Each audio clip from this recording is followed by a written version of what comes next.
Olá, tudo bem? Quarto ano, aqui é a Prof. Rafa e hoje a gente começa então mais uma videoaula de arte. Pessoal, então na aula de hoje a gente vai falar um pouquinho sobre uma artista que tem uma influência muito grande na história da arte brasileira e vocês já vão descobrir o porquê que a gente está falando dela. Vamos voltar um pouquinho lá nas aulas anteriores e vamos lembrar que nós conhecemos diversos tipos de jogos, desenvolvemos jogos visuais, né, a partir de recortes, a partir da inspiração da obra de alguns artistas. E aí, pessoal, a gente falou então sobre um jogo muito antigo chamado Mancala, que é um jogo de origem africana, e aí nós falamos um pouquinho sobre a importância da cultura africana na arte e na história de uma maneira geral. E aí eu pedi para que vocês desenvolvessem uma máscara inspirada nas máscaras africanas, né? A gente falou um pouquinho sobre as características da arte africana e das influências que ela teve na arte brasileira. E aí hoje, então, eu trago para vocês uma artista que foi muito influenciada pela arte africana, chamada Niobe Xandô.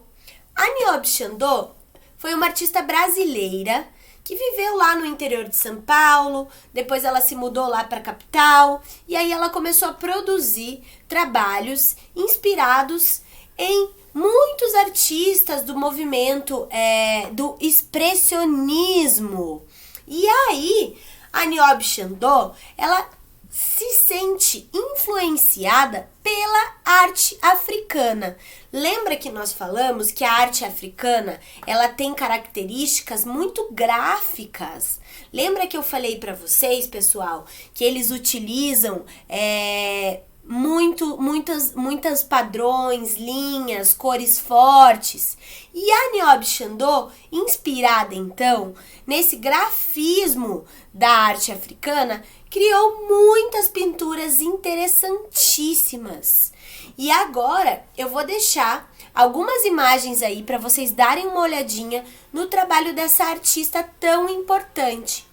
Então, quando nós formos falar de arte afro-brasileira, significa que nós estamos falando de uma arte que é brasileira, mas que tem uma influência africana, assim como a arte da Niobe Xandô, essa artista tão bacana de vocês conhecerem.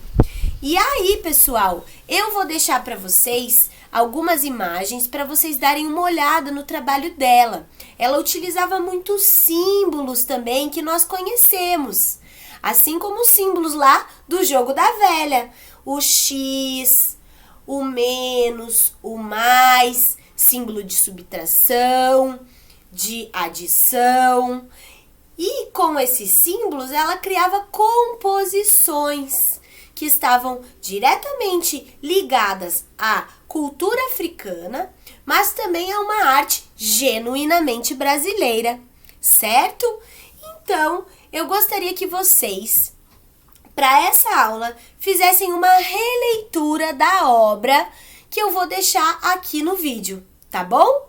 Então, eu gostaria que vocês fizessem uma releitura dessa obra. Quando eu falo de releitura, eu estou falando que eu não vou copiar esse trabalho, eu vou me inspirar no trabalho dessa artista, eu vou observar as cores que ela utiliza, de que maneira ela dispõe os elementos visuais dentro do espaço, e aí então eu vou criar uma obra inspirada no trabalho dela.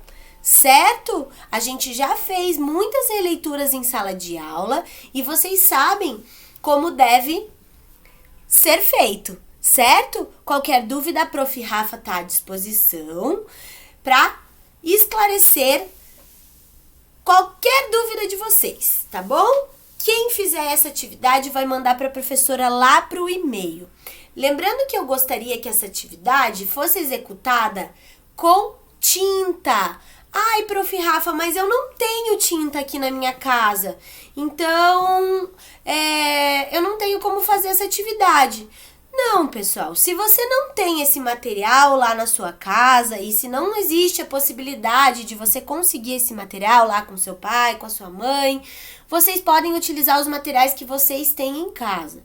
Mas quem tiver com tinta à disposição na sua casa, vai utilizar a tinta, vai pegar lá uma folha A4, coloca a folha lá numa superfície, cobre a superfície embaixo para não sujar, assim como a gente faz lá no nosso laboratório. Prende lá o seu trabalho para ele não ficar balançando e executa a sua pintura lá com o pincel, tá bom? Então eu espero a atividade de vocês lá no meu e-mail. Um grande abraço a todos e até a próxima aula.